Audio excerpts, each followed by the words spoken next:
Bonjour à nouveau les amis, bienvenue à cette formation sur la gestion des personnalités dans une équipe. Je suis Damien Boton, formateur de la John Maxwell Team et c'est un plaisir d'animer cette formation organisée par Tini Consult, que je salue d'ailleurs. Alors chers amis, ce soir nous allons parler de gestion des personnalités dans une équipe. En tant que manager, en tant que chef d'équipe, en tant que responsable d'une team, comme on le dit, nous nous posons souvent beaucoup de questions. Vos collaborateurs sont-ils facilement irritables? Avez-vous de bonnes relations avec les personnes que vous gérez dans votre équipe? Arrivez-vous à les influencer? Est-ce que vous arrivez à leur transmettre votre vision ou est-ce que vous avez beaucoup de difficultés à les motiver? Il est important de savoir que connaître notre personnalité et chercher à connaître celle des autres est absolument crucial si nous voulons avoir de bonnes relations dans notre équipe. Et pour cela, je vous propose d'y aller en 5 étapes. Dans un premier temps, nous allons nous mettre d'accord sur un certain nombre de concepts. Ensuite, nous verrons les différents types de personnalités qu'on retrouve de façon générale. Puis, nous verrons ensemble comment gérer chacune de ces personnalités. Et avant de passer au temps de questions et réponses, nous allons voir un test de personnalité qui va nous permettre justement de nous connaître nous-mêmes, de connaître les autres et puis de les accepter.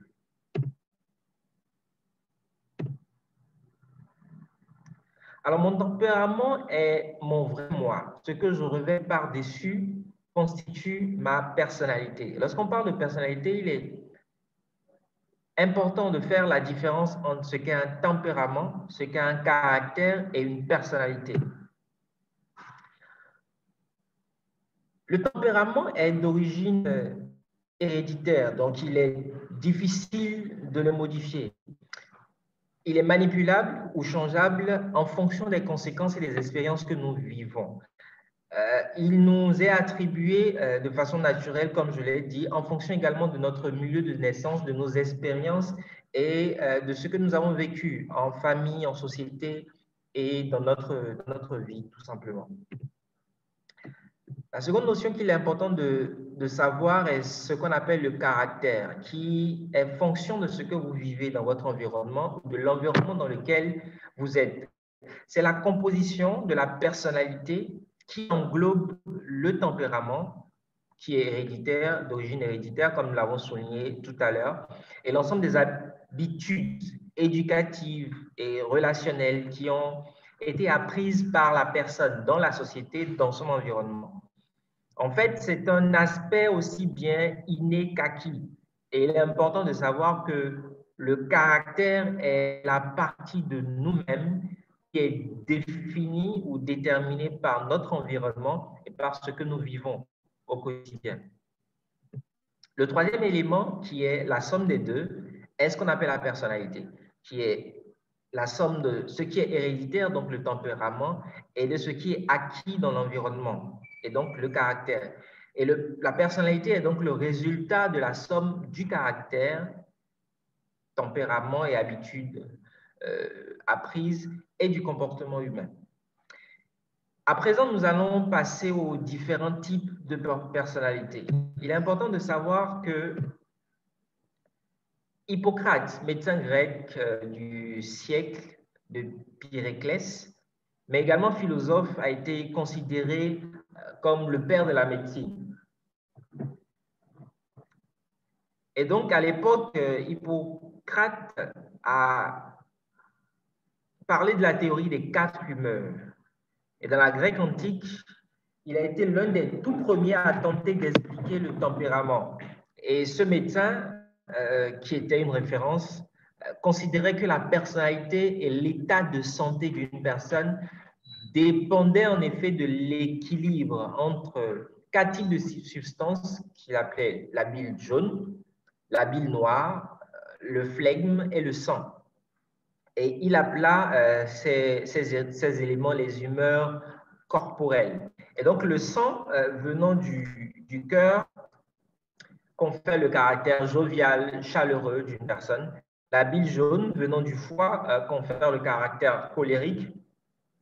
Et l'atrabile ou la bile noire venant de la rate confère le caractère mélancolique, anxieux. Et le dernier humeur qui a été énoncé est la pituite ou le flegme rattaché au cerveau et qui est de caractère flegmatique.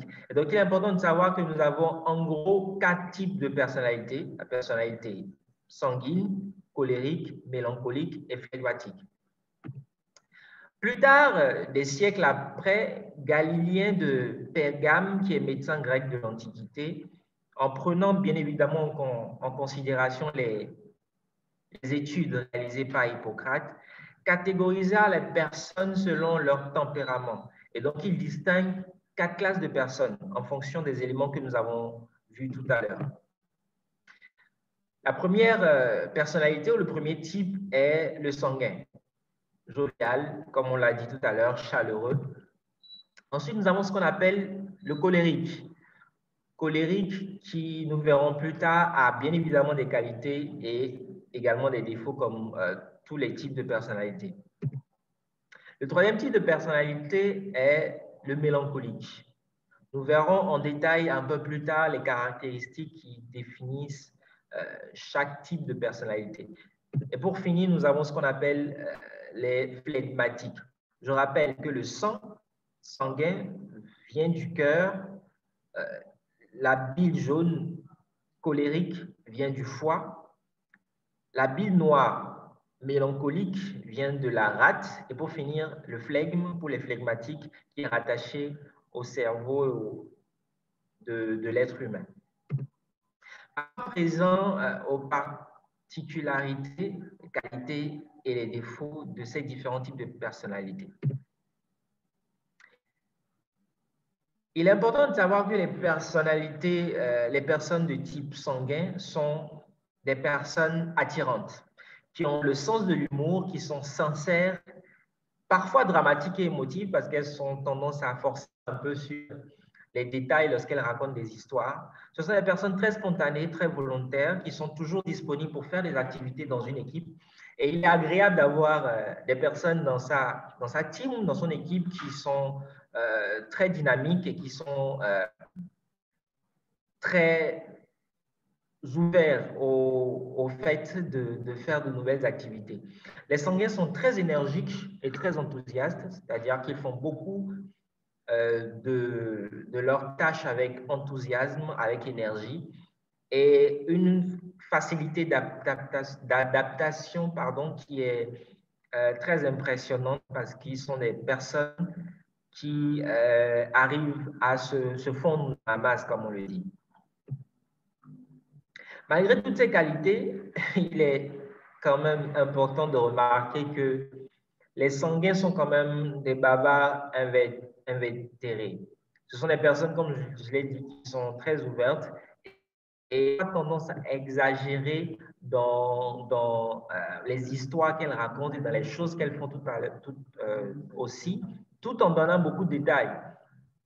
Elles se complaisent dans les banalités parce que, vu qu'elles ont le sens de l'humour et qu'elles sont très faciles à se connecter aux autres personnes, les sanguins ont tendance à se plaire dans tout ce qui est banalité, oubliant bien évidemment la vision et les tâches qui sont importantes. La personnalité suivante est de type colérique. Ce sont des leaders, ce sont des personnes qui aiment prendre des initiatives. Elles sont dynamiques, énergiques et impassibles. Ce sont des leaders qui sont très ambitieux et qui aiment affronter les obstacles. Et donc, lorsque vous avez un collègue dans votre équipe, c'est tout bénéfique parce que ce sont des personnes qui ne reculent jamais devant des nouvelles responsabilités, des nouveaux challenges. Elles ont un bon sens, ces personnes-là, de type colérique, de délégation de tâches. Et elles encouragent la performance dans une équipe. Ce sont des personnes qui atteignent toujours leurs objectifs, les objectifs qui sont fixés et qui sont disponibles à relever de nouveaux défis. Malgré toutes ces qualités-là, il faut reconnaître quand même que les colériques se montrent parfois tyranniques. Ce sont des personnes qui aiment être dans leur cercle et qui n'aiment pas en sortir. Ce sont quand même de gros manipulateurs et ont tendance à avoir une attitude dictatoriale, puisque ce sont des meneurs nés.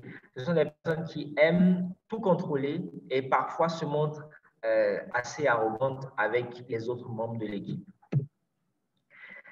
Les mélancoliques, par contre, sont des personnes qui sont très attentionnées. Ils ont un bon esprit analytique. Ce sont des personnes, malgré le fait qu'elles soient très réservées, sont assez talentueuses, créatives et artistiques. Les mélancoliques ont un gros sens du sacrifice et se montrent parfois perfectionnistes. Limite, ce sont des personnes, comme on a l'habitude de le dire, qui préfèrent que le papier toilette roule d'un sens plutôt que dans l'autre. Ce sont des personnes qui sont méthodiques et très organisées et elles sont des personnes qui se donnent pour but de toujours terminer ce qu'elles ont commencé. Les mélancoliques sont très discrets et réservés. Ce sont des personnes qui aiment rester dans leur coin, faire leur travail et peuvent parfois se montrer peu sociables. Mais en tant que chef d'équipe, il est important de ne pas leur en tenir rigueur parce que c'est leur nature, tout simplement. Les mélancoliques étant très renfermés comme personnes peuvent se montrer rancunières. Les mélancoliques peuvent être masochistes et manquer de confiance. C'est d'ailleurs pour ça que ce sont des personnes qui sont réservées et très repliées sur elles-mêmes. Les mélancoliques passent trop de temps à planifier et ça peut être un défaut. Lorsque vous avez des personnes, à l'inverse des colériques qui aiment aller au front, qui aiment relever les challenges, les mélancoliques aiment plutôt prendre leur temps et peuvent verser dans la nonchalance. Elles peuvent parfois se montrer agressives, ces personnes-là, qui sont de type mélancolique, méfiantes et acceptent difficilement les compliments parce que ces personnes ont tendance à penser que les autres ne sont pas forcément sincères. C'est pour cela qu'elles sont même discrètes et réservées. Et pour finir, nous avons les flegmatiques, qui sont des personnes discrètes, également comme les mélancoliques. Elles ne laissent rien paraître de leurs émotions, peuvent se montrer patients, équilibrés et très silencieux. Malgré leur aptitude à être flegmatique ou leur caractéristique à se montrer sans enthousiasme, ce sont des personnes qui sont très compétentes et appliquées. Et lorsque vous avez un flegmatique dans une équipe, c'est toujours les bonnes personnes, les personnes indiquées pour régler les conflits. Et donc, les flegmatiques dans une équipe peuvent servir à la médiation pour régler les problèmes entre membres et entre collaborateurs. Ils ont une bonne aptitude à travailler sous pression et s'entendent facilement avec les autres puisque ce sont des personnes qui n'aiment pas les problèmes et qui sont très facilement tournées vers la résolution immédiate de conflits.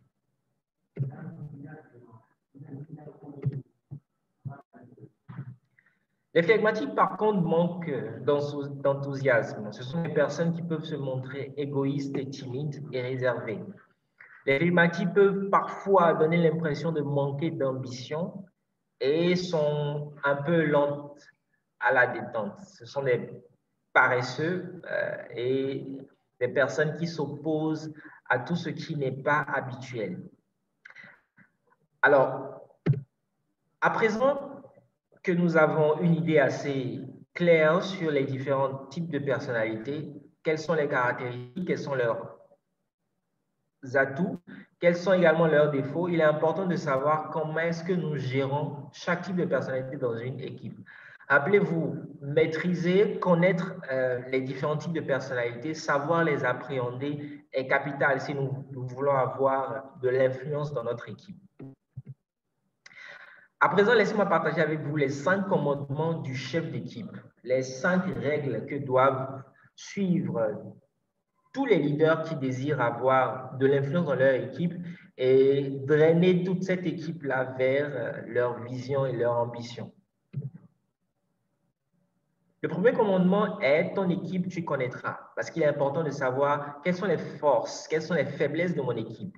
Qui constitue mon équipe? Quelles sont les caractéristiques de ces personnes-là? Qu'est-ce que ces personnes-là sont prêtes à faire et qu'est-ce que je suis prêt à faire pour ces personnes-là? Le second commandement dit: les points forts, tu les exploiteras. il est plus facile ou il est plus opportun pour un chef d'équipe dans le but d'avoir de la productivité, de se concentrer, de se focaliser sur les points forts de son équipe, plutôt que les points faibles. Et donc, le second commandement veut que le chef d'équipe, le meneur, puisse rester focalisé sur les points forts qu'il devra exploiter. Le troisième commandement dit l'exemple tu donneras, simplement parce que les suiveurs dans une équipe sont plus faciles à convaincre lorsqu'ils voient le leader faire. Et donc, l'exemple tu donneras en tant que chef d'équipe. Quatrièmement, le commandement 4 voudrait entretenir le dialogue. Et donc, le dialogue, tu entretiendras dans ton équipe.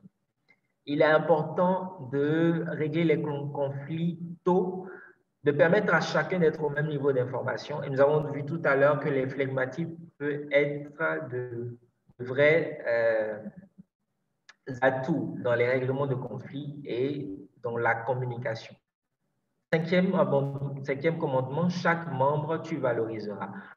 Tout simplement parce que les membres d'une équipe se sentent engagés lorsqu'ils ont l'impression que le meneur, le chef d'équipe, se préoccupe de ce qu'il ressent et de ce qu'il pense.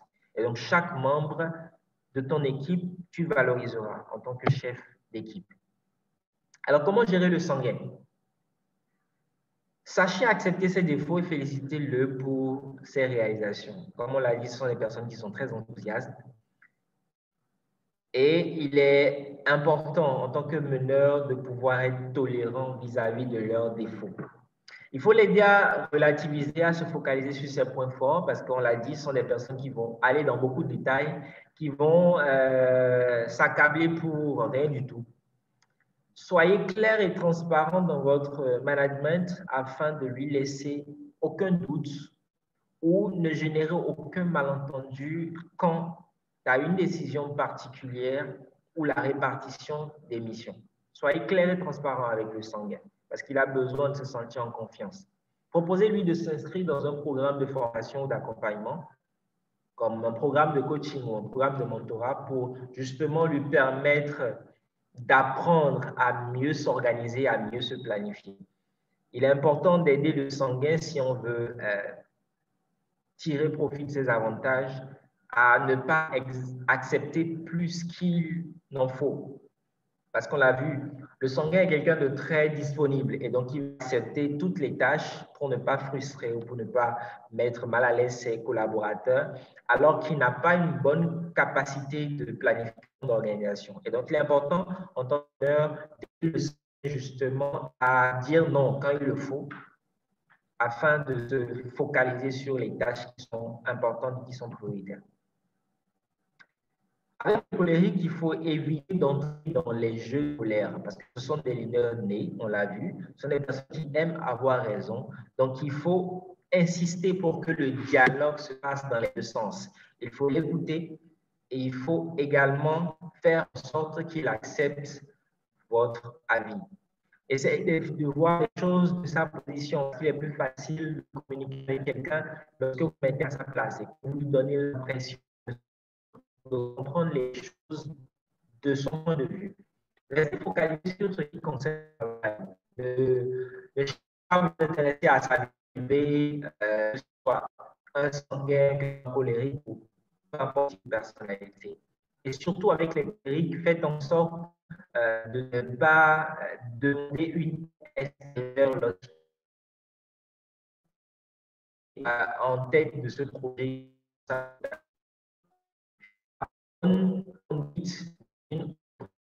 Et les limites à ne pas dépasser. Ce sont qui aiment se confronter aux nouveaux challenges. Et donc, il est important de cadrer tout cela, de cadrer cette énergie-là et de lui rappeler qu'il y a des sanctions qui seront appliquées lorsque les règles ne seront pas respectées. Écoutez le colérique, restez calme avec lui et faites-lui comprendre les répercussions de ses actions sur le reste de l'équipe. Avec le mélancolique, rappelez-vous qu'il est très sensible et qu'il est une personne qui se vexe facilement. Respecter son besoin de tranquillité, parce qu'on a dit les mélancoliques, ce sont généralement des personnes qui sont tournées vers l'art ou la musique, qui aiment être dans leur monde, qui aiment être dans leur zone de confort. Donc, faites-lui ressentir que vous respectez son cadre de vie, son besoin de tranquillité et offrez-lui des compliments qui sont sincères et amicaux. Parce que comme on l'a dit, ce sont des personnes qui sont très méfiantes et il faut qu'elles se sentent en sécurité, en confiance avec leur chef d'équipe pour atteindre leur plein potentiel. Invitez-le à participer aux réunions. Prenez son avis pendant les discussions. Prenez son avis pendant les réunions. Responsabilisez-le sur des projets et valorisez-le en cherchant justement à savoir quel est son avis sur les décisions qui affectent le reste de l'équipe. Proposez-lui aussi de s'inscrire dans un programme qui l'aiderait à s'extérioriser, à s'ouvrir davantage et à faire part aux autres de ce qu'il ressent. Quant aux flegmatiques, fixez-leur des objectifs et attribuez-leur des récompenses.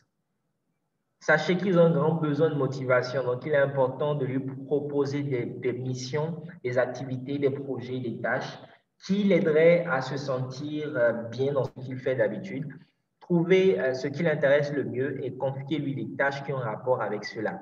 Amenez le flegmatique à prendre plus de décisions et à accepter plus de responsabilités, parce qu'on a dit, ce sont des personnes qui sont quand même très paresseuses et qui vont rester dans leur zone de confort et ne vont pas venir vous chercher. Allez vers les flegmatiques, aidez-les à prendre des décisions, aidez-les à accepter des responsabilités, aidez-les à prendre conscience et à s'organiser, et ce sera à l'équipe de bénéficier. Et si votre collaborateur flegmatique reste de marbre à toutes les propositions, n'hésitez pas à lui proposer de changer de métier ou d'entreprise si son poste actuel ou si ses responsabilités actuelles ne correspondent pas à ses valeurs. Parfois, il peut être intéressant de le titiller un peu, de le provoquer sur ce qu'il doit faire, sur les résultats attendus afin de l'aider à exprimer son potentiel. Comme nous l'avons dit tout à l'heure, connaître les personnalités est important si nous voulons améliorer nos relations avec les membres de notre équipe. Se connaître soi-même est également très important parce qu'il faut se connaître avant de pouvoir chercher à gérer les autres. Je partagerai avec vous un test de personnalité. La consigne est simple.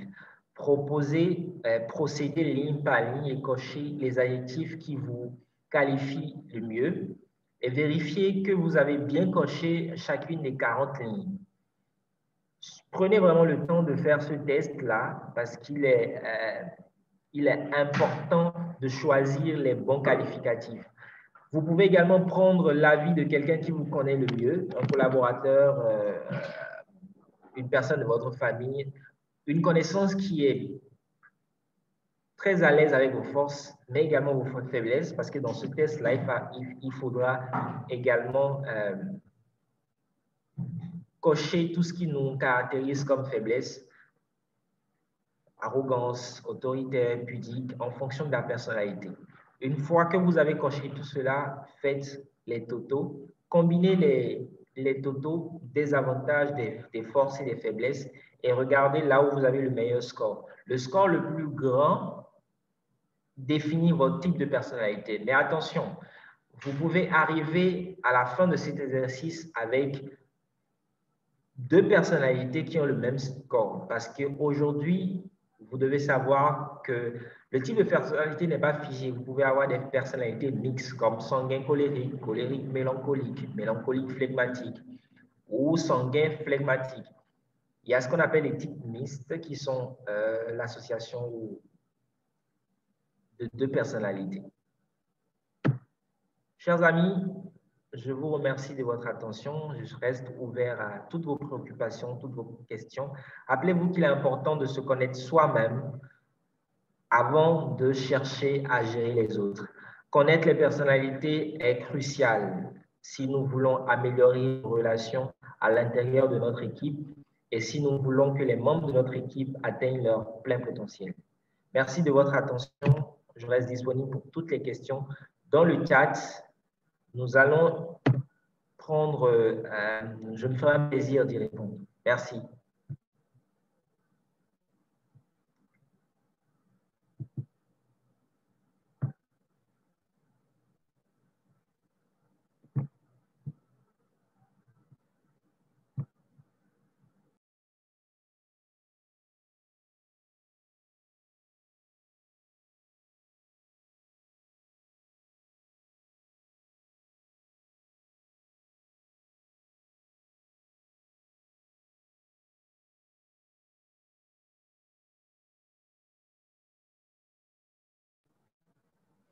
Chers amis, je rappelle que vous avez la possibilité de laisser vos questions, vos commentaires dans le chat, juste à droite.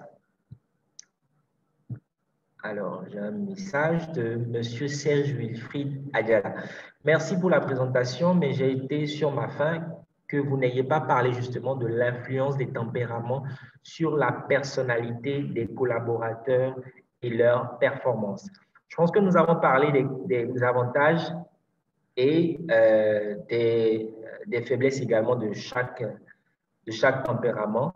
Si je prends l'exemple du phlegmatique qui est quelqu'un de paresseux, on comprend tout de suite que quelqu'un de paresseux n'a forcément pas une bonne performance dans ses activités. Quelqu'un qui est paresseux, qui ne va pas faire ses tâches, n'aura pas de résultat, tout simplement. Et je pense que sur les faiblesses ou sur les forces également, comme un colérique qui n'a pas peur des obstacles, c'est quelqu'un qui est disponible pour faire de nouvelles tâches, pour faire des tâches qui sont considérées comme difficiles par les autres. Voilà.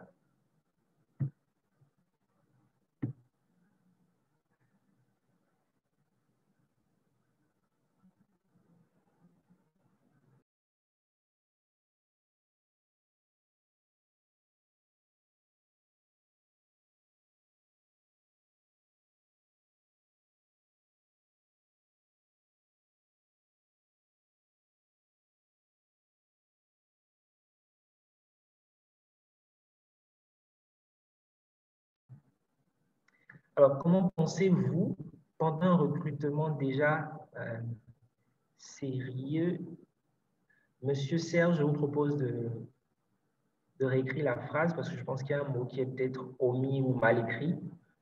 Cela me permettra d'avoir une compréhension plus claire de la question.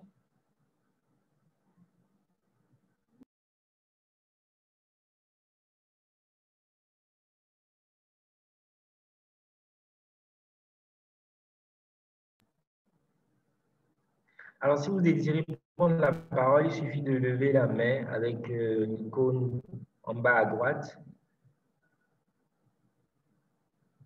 Et nous allons ouvrir votre micro de façon à ce que vous puissiez prendre la parole.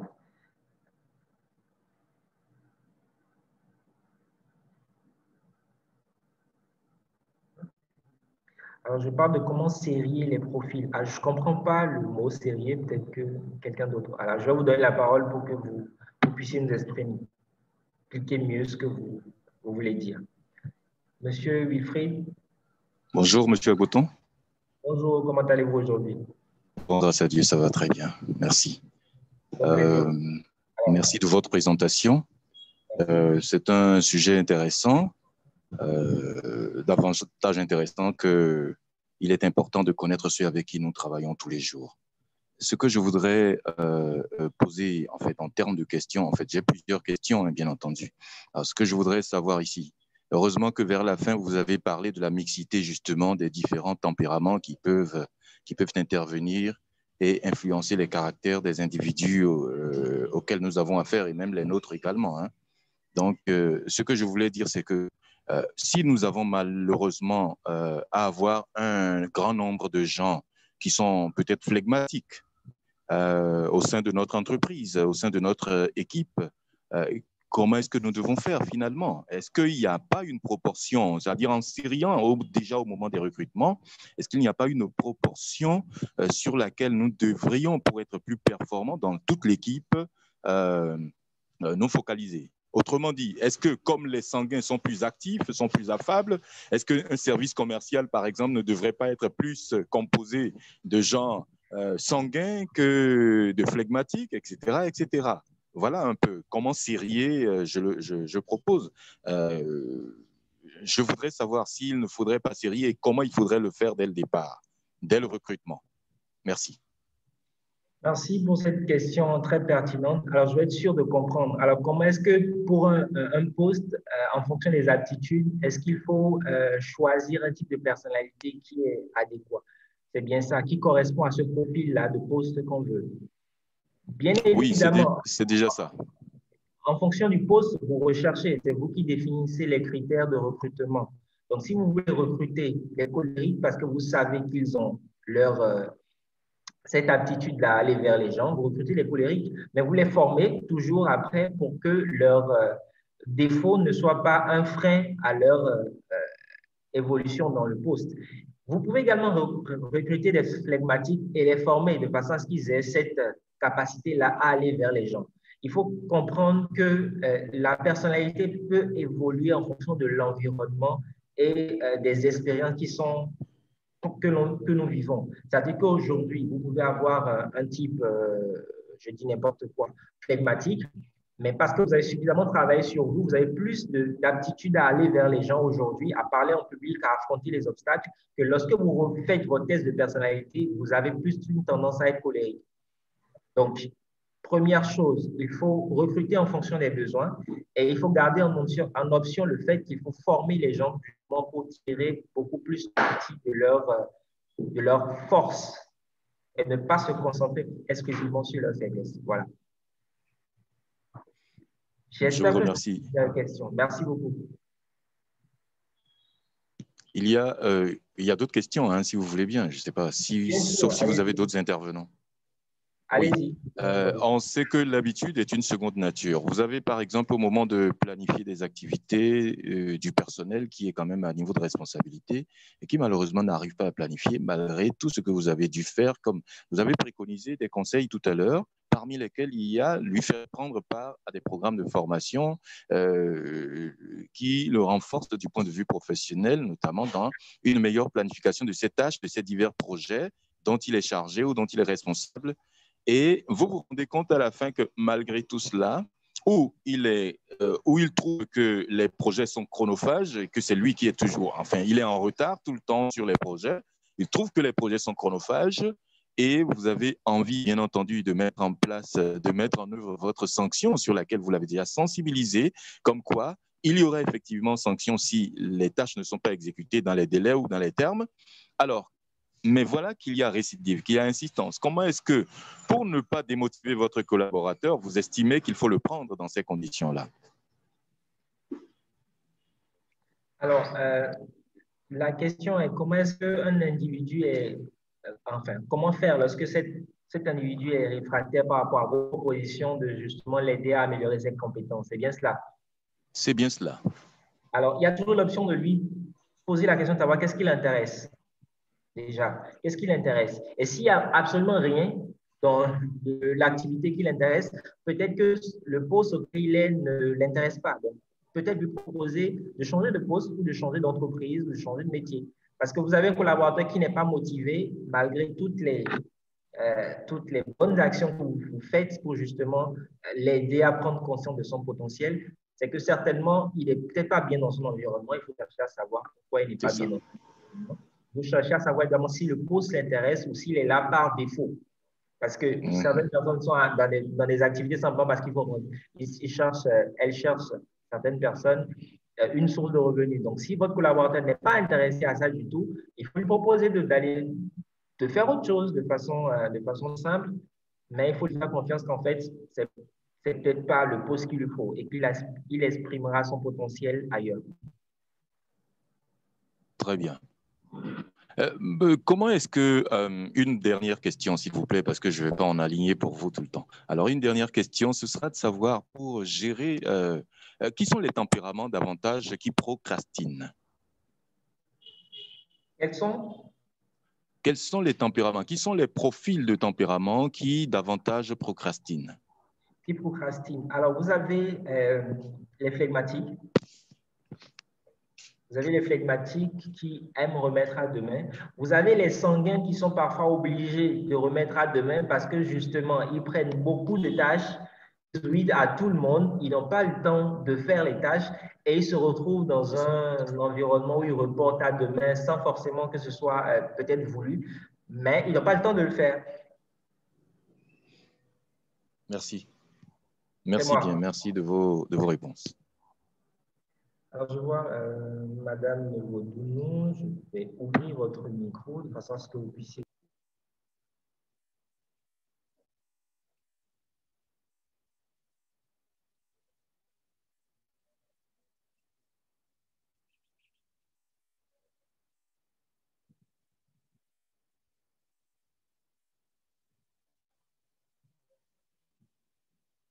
Allô, vous m'entendez?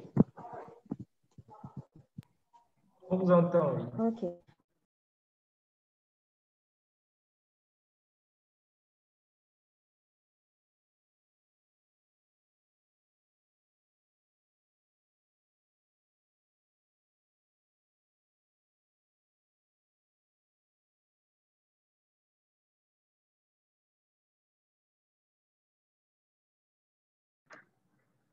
Alors, on n'entend plus Madame Vodounou en attendant qu'elle se reconnecte. Je ne vois plus de questions dans le chat non plus.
Allô?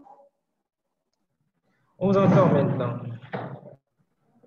Oui, ok. Désolée, on a été coupé. Alors, je dis que je lis aujourd'hui les flegmatiques. Autant ils sont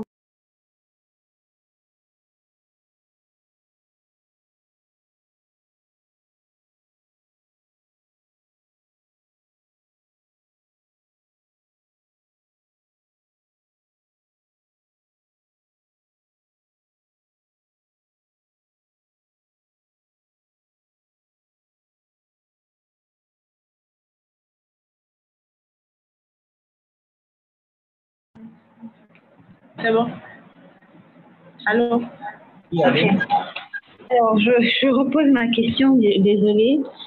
Donc, je disais que aujourd'hui, finalement, le flegmatique peut être une très bonne qualité à recruter en entreprise. Je voulais faire référence, bien sûr, à la préoccupation de M. Serge. Et lui dire que, un peu comme le formateur l'a proposé, trouver simplement le cadre de le former, de le mettre en confiance et de faire en sorte peut-être que dans toute équipe, qu'il y ait un flegmatique qui a l'air d'être quelqu'un d'un peu plus tempéré, d'un peu plus réaliste. Parce que le sanguin, je pense que moi, je dois être de cette personnalité-là. J'ai tendance peut-être à penser que tout est réalisable et qu'il y a zéro défi. Mais le flegmatique aura tendance à me faire voir la rentabilité, la faisabilité, les risques liés à ma prise de décision et pourra être un tempérament qui permet à une équipe d'être un peu plus performante parce que lui saura, pour avoir connu des flegmatiques, vous mettre suffisamment la pression. Et voilà, je revenais, j'avais proposé parmi les personnes qui étaient les plus aptes à procrastiner, je suis tentée de dire que les flegmatiques ne sont pas vraiment ce tempérament-là.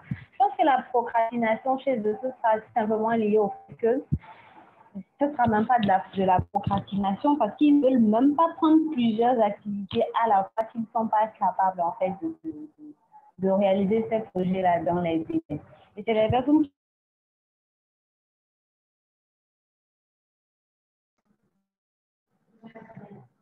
Alors, je pense qu'elle nous a encore quittés, mais je pense qu'on a bien cerné sa préoccupation. C'était de savoir, c'était de notifier qu'il est toujours intéressant d'avoir un flegmatique dans une équipe, justement, pour garder l'équilibre. Et je dirais même plus, il est intéressant d'avoir les 4 types de personnalités pour avoir l'équilibre dans l'équipe, parce qu'il faut forcément quelqu'un qui aime affronter les obstacles, il faut quelqu'un qui sait calmer la tension lorsqu'il y en a, il faut quelqu'un qui apporte de la joie à l'équipe et il faut quelqu'un également qui nous va descendre sur terre et nous rappeler qu'il y a quand même des règles dans une équipe qu'il faut respecter.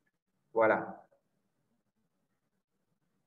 Alors, bien compris, pourriez-vous nous dire en quoi un dirigeant peut être aimé de ses collaborateurs?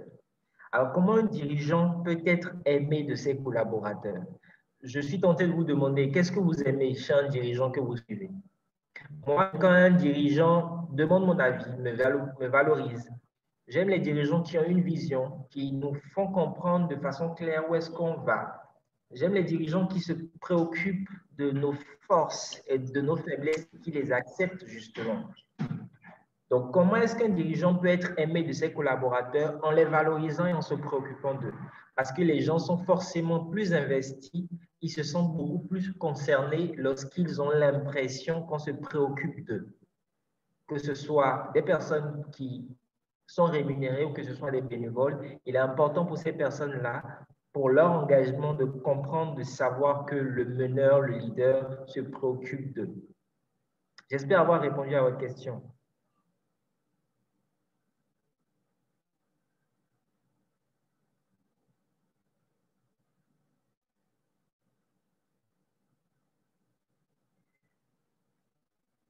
Alors, je ne vois plus de questions. Je pense que nous sommes au terme du temps qui a été réservé.